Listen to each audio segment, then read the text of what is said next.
in ancient medical practices for centuries, like the ancient Chinese medicines, also used a lot in the Middle Eastern countries and South American countries. The muscles that we want to utilize today is the upper trapezius, where there's a very classical trigger point for people with shoulder pains. The infraspinatus, right about here, which is another very classical trigger point. The posterior deltoid, which is right here, and that seems to be the source of some of Cody's pain, and also in the rhomboid muscle here. So, with medical cupping, you just got to be careful that you're utilizing the right pressures.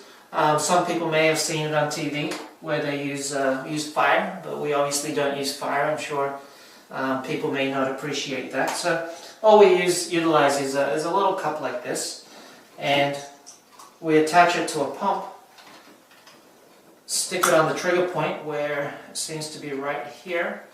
And for Cody, I won't go too hard because he's actively training right now for lacrosse. So I'll give him a little bit of a pump there. And as you can see, what that's doing is pulling the fascial lines and distracting his tissues underneath, which can be very good at assisting the circulation, also helping tightnesses release. I'm going to put another one in the rhomboid section here. One in the infraspinatus. There's a very classical trigger point that affects a lot of people's shoulder problems. And you let me know if anything hurts real bad, Cody. Okay? He's a lacrosse player though, so he's pretty tough.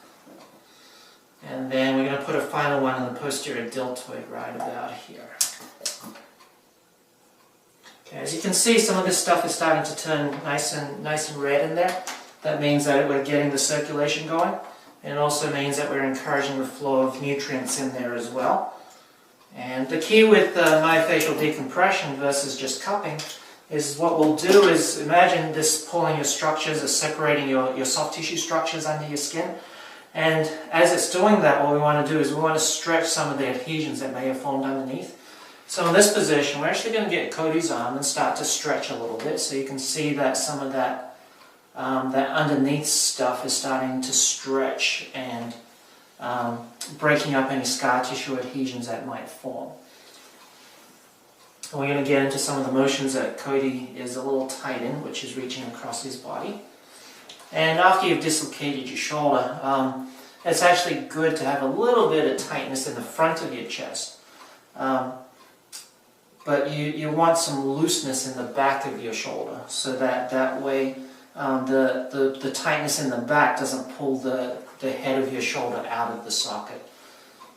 So we'll just do a couple of stretches, and as you can see, Cody's starting to get a little bit red in there.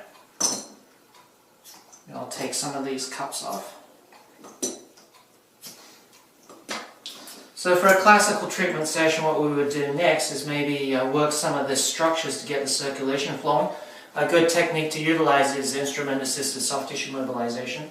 And for the people who follow us on our YouTube channel, you'll know that we do some kinesiology taping.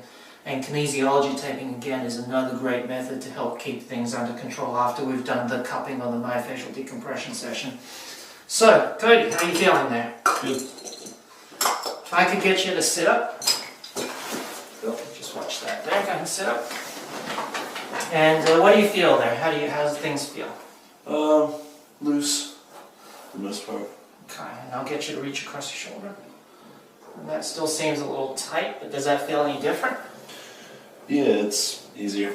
Cool.